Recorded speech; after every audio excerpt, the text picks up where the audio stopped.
This is a new event for us, and the purpose of this event is really to give you a state of the school, to tell you a little bit about how we're doing, to be vulnerable and transparent, and welcome you in to a day in the life of TMI. I want to thank you for the investment that you make. You give us your children, the most precious asset that you have, the most beautiful gift God has ever given you, and you trust us with your children, and we do not hold that gift lightly.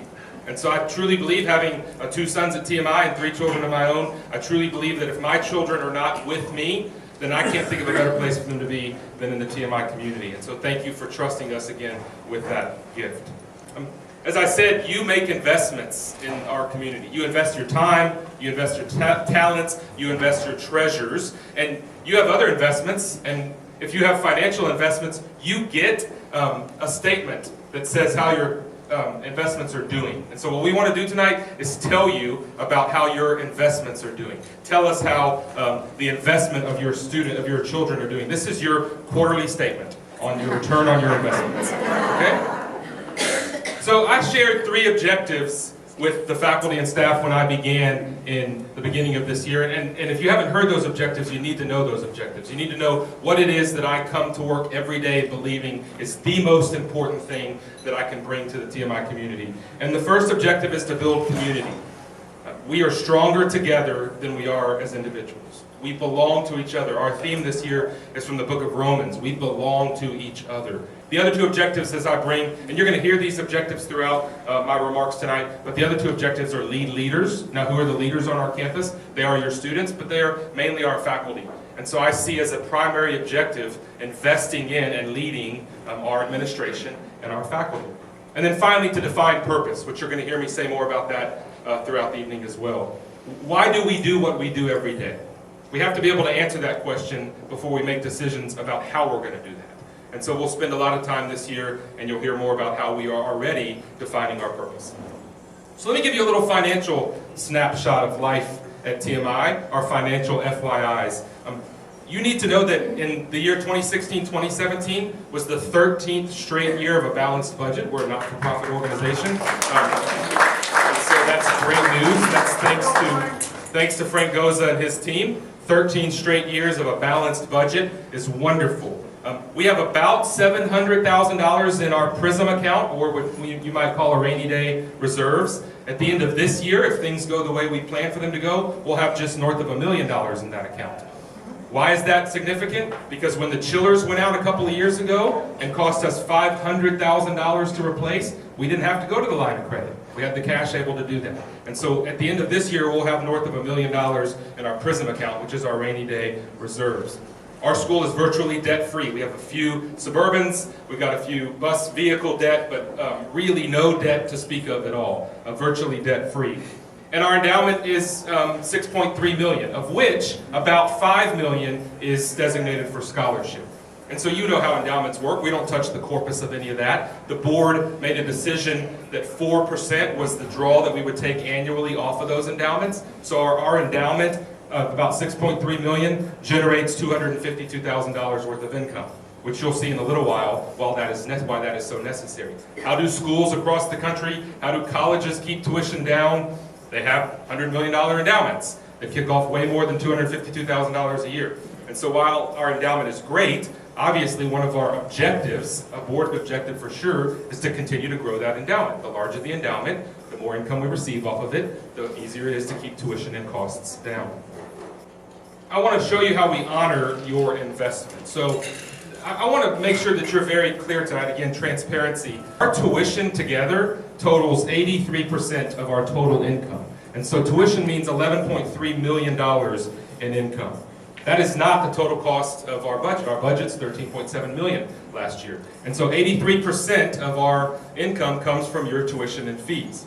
The other money, the other 17%, comes from contributions like the endowment, like Stars Over TMI, like the annual fund, like the Golf Panther Scramble, and other ways of income. Rentals that we do in the athletic department, for example. And so when you hear that TMI is asking for support for an annual fund or asking for support for a Stars Over TMI Gala, you may be inclined to say, why are they asking me for money? We pay a premium on tuition. You need to know that the tuition dollars are significant, but they aren't the total picture of our income, and we are only covering 83% of our expenses. Tuition covers salaries and maintenance and utilities, but it's the contributions that make us great. It's the funds we receive from the annual fund, the funds we receive from STARS, the funds we receive from endowment that allow us to do the things that you love about TMI. So let me tell you about some of those things. Some of the ways we have used the TMI funds, formerly known as the annual fund, over the past couple of years. Campus improvements, capital improvements, computer upgrades, robotics expansion, marksmanship air pistols, the concession building, the yearbook computer lab, professional development for our teachers, and scholarships and more. And so as we look to this year's annual fund, again now called the TMI fund, I want to spend some time on this slide because I think it's perhaps the most important slide I'll show you tonight. Our goal for the TMI fund is $715,000. Of that portion, $150,000 is the parent goal. Now what I'd rather focus on is not the dollar amount, but the percentage. Last year, 45% of our families contributed to the annual fund. Now, I'm new, and this may sound rude, but that's pathetic. Some of you come from San Antonio Academy, which proudly announces every year 100% parent participation in the annual fund. Now, here's why I want to focus on percentage and not dollar amounts. I believe that when you make a gift to the TMI fund, you're making a vote of confidence in the organization. Now, this may sound crazy, but I'm betting that you don't send a single dollar to an organization that you don't like. You don't do that. You support the organizations that you believe in.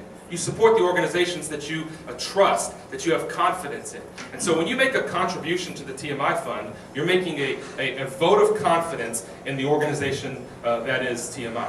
Now, many of you will think, what should I give? The average gift last year was $607. The average Association of Independent School gift was $891.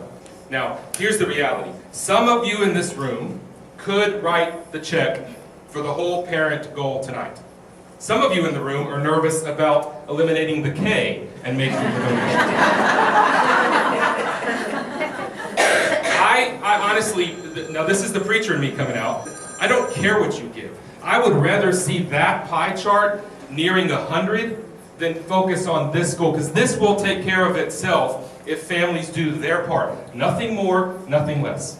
Nobody's asking you to write the whole check for $150. What I am asking you to do is when you receive that invitation from TMI in the mail, that you consider making a vote of confidence for the organization that you send your children to. That you trust us and believe in us enough to support the TMI fund. Because that's what funds the things that make us great. When we apply for grants, when we write to foundations and ask for money, when we get accredited by our accrediting agencies, one of the data points that they always go to is what percentage of your families give. We are less likely to receive grants and foundation money when our percentage of giving is low. They want to know that your families are invested. And so it's important that you give back. And in a couple of weeks, you'll be receiving a letter, and I pray that you would pray about how to vote in favor of where we're going with TMI regardless of the amount. So what would we do with the funds? What will we do with the funds? $715,000 goal, $150 on the parent side. We're going to invest back in our faculty as one of the primary things that we will do. We are a community of lifelong learners. And if we want our students to be lifelong learners, then our faculty and staff and headmaster administration must be lifelong learners. And you know this, the world is changing quickly. The global world is different. You and I were educated a little bit different than our children were educated. And it needs to keep changing because jobs are changing, the world is changing. And so we have to teach and instruct differently, which means our faculty and staff need to be trained and taught cutting-edge ways to assess, to instruct, to teach, to be in front of a classroom. And so we're investing back in our faculty, which is an investment in your students. So faculty development is a huge initiative for the annual fund and the TMI fund next year.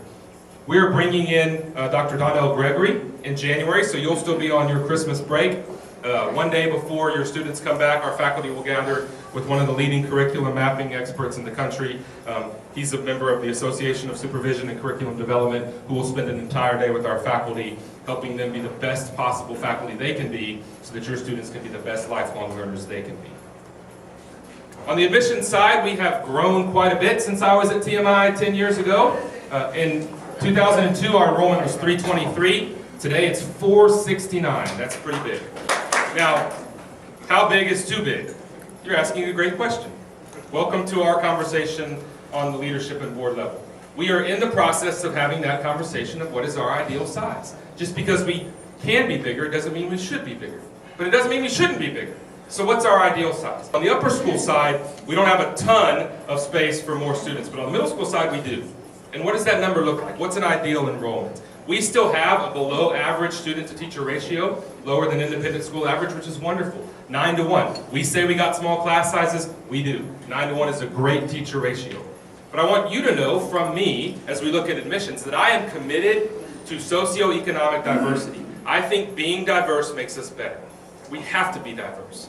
We have to continue to find students across socioeconomic backgrounds, across cultures, from Haiti to America, and bring those students to TMI because it makes us better.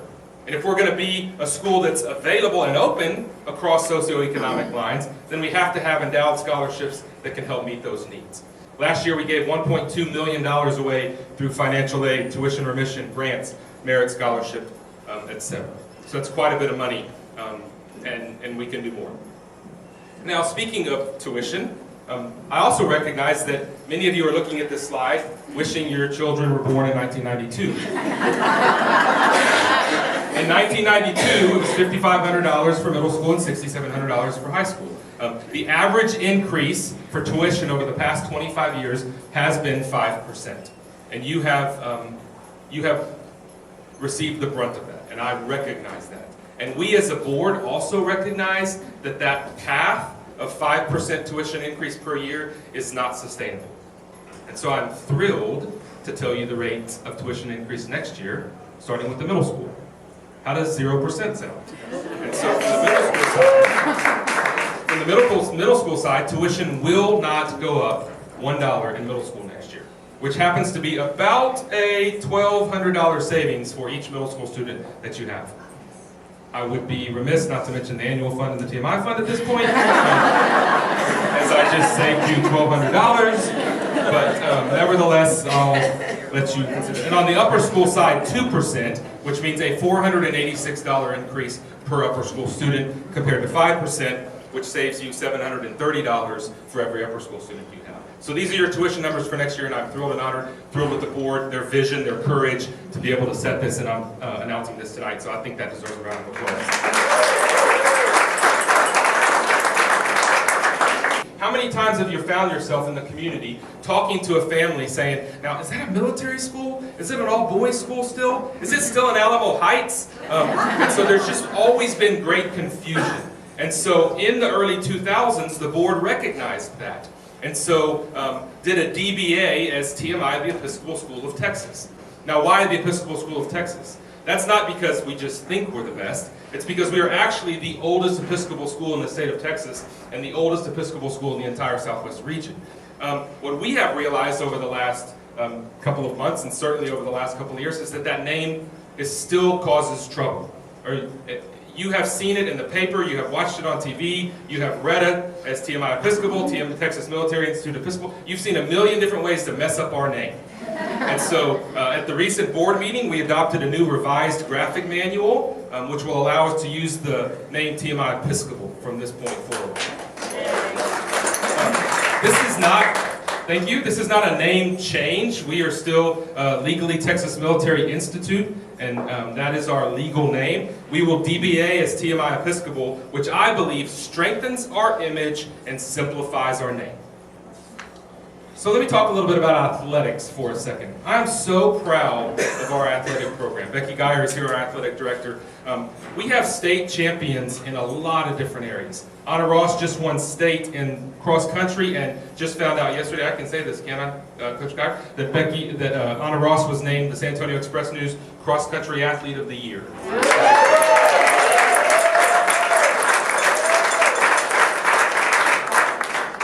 We won soccer state last year, and if you talk to any of our coaches and players, they have no intention of giving up that title this year. We have champions in cheerleading, as our girls competed last year and got really close to a state championship and leave this Wednesday, Thursday, to go grab one. I realize and I want to recognize that we have spectacular athletic programs in many of our sports and teams. I also recognize that we live in the state of Texas.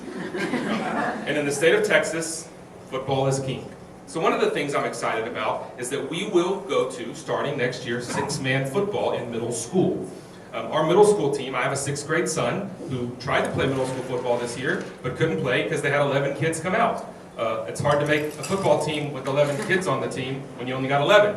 And so 6-man football is what a lot of our feeder schools have. A lot of our feeder schools do 6-man. So it's 6 versus 6 rather than 11 versus 11. The style is a little bit different. It's actually a little bit more fun and fast paced. Furthermore, if you're brand new to TMI and never played football before, 6-man football is a great way to get involved and see if you like the sport. Encouraging students to come out and try. And it will guarantee us that we field a team year in and year out, which will feed into our upper school program. A couple of years ago, we had this fantastic young coach named Polo Gutierrez. Now, Polo was a wonderful head coach, was with us for 1 year, and frankly needed a full-time job, and he was a part-time coach. And so at that point, TMI did not have the capacity to create a full-time job for Polo Gutierrez, so he left and took care of his family and got a full-time job at the University of Incarnate Word. Well, I'm thrilled to tell you that we have a full-time job now. And so guess who our next head football coach is?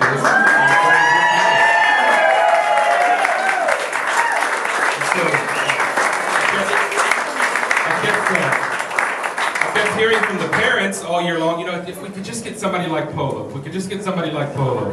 And so we told the boys today, man, we tried really hard to find someone just like Polo. We got the best thing, we got Polo Gutierrez. So Polo is in it for the long haul. We're thrilled and honored and humbled, and I couldn't be any more pleased to announce our head football coach, Polo Gutierrez. So let me talk a little bit about the Corps of Cadets. I have 2 sons at TMI, one in the Corps of Cadets. The Corps of Cadets is our keeper of tradition. It's a pillar at TMI, and we're honored, thrilled, dedicated to our military program. It is a leadership laboratory. Today we have 121 cadets in the Corps of Cadets. Now, average over the past 15 years has been 123. Now, if I'm being vulnerable and honest, and you go back to that admissions graph, you see, well, we've grown quite a bit in admissions over the past 15 years. If we have the same amount of cadets as we had 15 years ago, that sounds like our numbers are down. And I'm telling you, our numbers are down. Our cadet numbers are down. Now, why? I have some theories on that. One of my theories on that is that the Corps of Cadets is the only optional pillar that we have. And so if our students are overwhelmed or busy or stressed or have a lot on their plate, the only thing that's voluntary on their plate is often the Corps of Cadets. And so unfortunately, I think the Corps of Cadets at times bears the brunt of the overloaded day of a TMI student. And so we're looking at that and we're studying that. And we have great leadership in Santiago Bueno who is committed to growing the Corps of Cadets. That's a clap. Santiago, if I gave him the mic, I could almost tell you what he would say. He would say this: you get out of the Corps what you put into the Corps. And our Corps of Cadets has great opportunities. Special teams, Cyber Patriots, academic bowls, rifle team, orienteering, great opportunities to get involved. We are an honors unit with distinction for 25 straight years. That means that we have to maintain some standards that most schools in the country with our OTC programs cannot maintain. And we have done that consistently for 25 consecutive years, which is an honor and a privilege, and that's thanks to leadership like Santiago's. And so we hold that standard high, and we want to keep that standard high in the military, and we want to find out how to make the military more fun, so that we get more students getting fired up about getting back in the military. One of the things that will be different in the future for the Corps of Cadets is that currently, if you're a Corps parent, you understand this more than if you're not. Currently in high school, the class is called LET, Leadership Education Training. Currently there's a LET 1 and there's a LET 2. well, there's two sections. So 9th and 10th graders go together, 11th and 12th graders go together, and the curriculum is 2 years and it just flip-flops every other year. The Army in Santiago is taking the Army's recommendation to make their LET program a 4-year age-appropriate curriculum. So next year there'll be a 9th grade, a 10th grade, an 11th grade, and a 12th grade curriculum for the Corps cadets, and it will build on each other and be a 4-year standing curriculum. And so that's some good news for the Corps cadet in the classroom next year. Now, I'm a big fan of balance. If you've heard me speak very often, you heard me talk about balance, and I've alluded to it a little bit about what's on a TMI student's plate. Many of your sons and daughters are in AP classes, they're in the Corps, they're in plays, they're in athletic teams, they're in clubs, and they are building resumes that are quite impressive and quite exhausting. And the school's role is to maintain balance. We have to be involved in the reminding of you and the reminding of your students that balance is important. On the academic side, I remember back when I was in school, went to class, got lectured to, took some notes, and then you spit those notes back to your teacher. That was learning 30 years ago. That's not learning today. It can't be learning today. And so when you think about how we have to educate today, we have to inspire lifelong learning, as I said earlier. We have to teach our students how to learn, not what to learn. And we're investing in our teachers through professional development, and we're making sure that we're providing cutting-edge ways of instruction through collaboration and creativity and innovation, both in technology and instruction. We have to have a variety of instruction and assessment styles. We have to have a variety of different ways that we teach your children and a variety of different ways that we assess your children. So let me tell you about some of the things that are going on in the middle school and high school level from the academic side. Victoria in the middle school is really focusing on the middle school model versus a junior high school model. In the middle school model, she's working on interdisciplinary project-based learning. What is interdisciplinary project-based learning? Imagine this.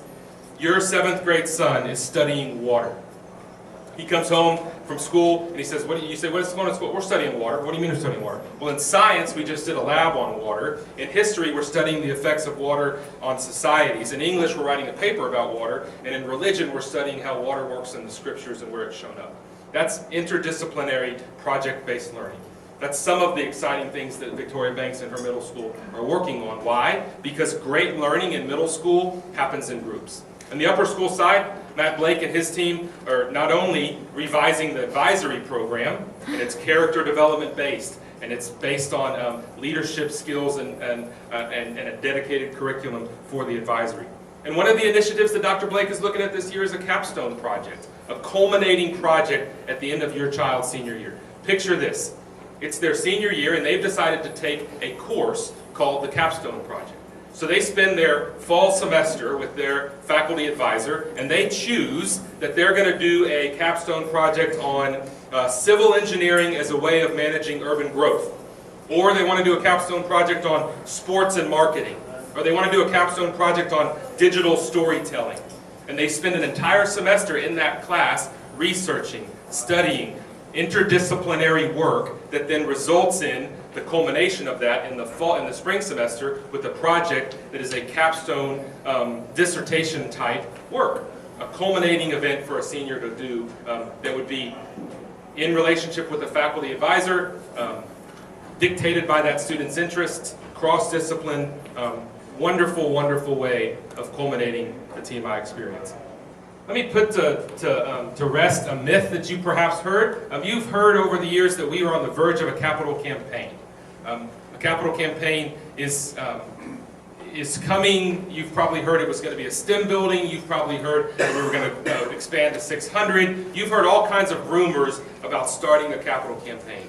I'm here to tell you that the Board of Governors has pressed pause on the button of capital campaign. Why? New chair of the board in Bishop Reed, new executive chair of the board in David Oppenheimer, new headmaster in Scott Brown, lots of transition.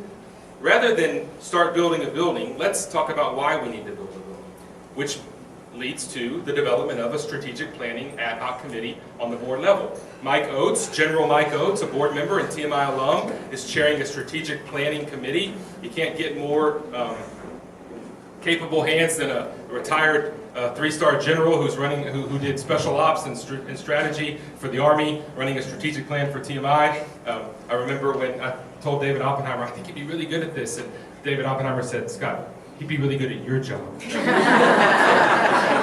Mike Oates is so capable, and we're thrilled to have him leading an ad hoc committee on strategic plan, which hopefully will cultivate and culminate in the spring with a strategic plan that's developed by the board and the senior administration that then says where we're going, where we want to go. Then we know what we need to build, if anything.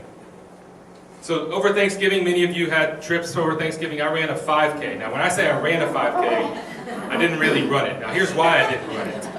This is my daughter, Angeline. She's been with us now since August. After a 4-year adoption process, she's finally home with us. She ran her first 5K. Now, I'm a little bit competitive. I didn't have aspirations of sprinting the 5K, but I'd hoped to run this 5K. Now, my wife and my 2 sons ran it too, my brother and his children, my mom, so we had a whole family event in Aledo, Texas at the Turkey Trot. So, I get stuck with Angeline. Kimberly and Parker are runners. They're far more athletic than me, so they take off. So Angeline and I are together, and I tell her, here's what we're going to do. We're going to run a minute, walk a minute. Run a minute, walk a minute. So I get my little Fitbit out, and I'm looking at the clock, and we start off on the first 1-minute run, which is about 10 seconds. And she's tired. She don't want to run in. And so she's like, I'm going to walk for a little while. And then I said, okay, well, we'll walk first for a minute. So we walk for about 5 seconds, and she starts running.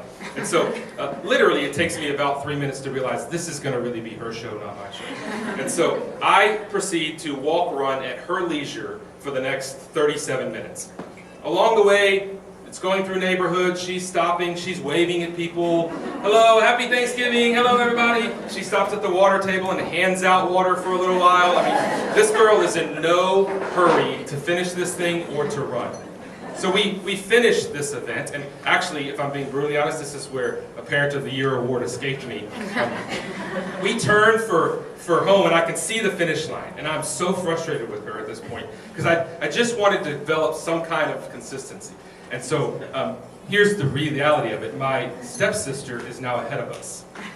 My stepsister should not be ahead of us. And so I squat down, and I stop my daughter, and I say, Angeline, do you see Aunt Shannon? She is not beating us in this 5K. She is not beating us. Do you understand? Put it in your head right now. We are beating Aunt Shanna in this 5K. Okay, Dad, we're going to beat her. And so we take off on our little jog. Shanna's walking, basically. And we can see 100 yards to the finish line. And I'm jogging, and I turn around, and she's visiting with Shanna. She's walking with Shanna. And so I'm so frustrated. I just run. And I go across the finish line by myself.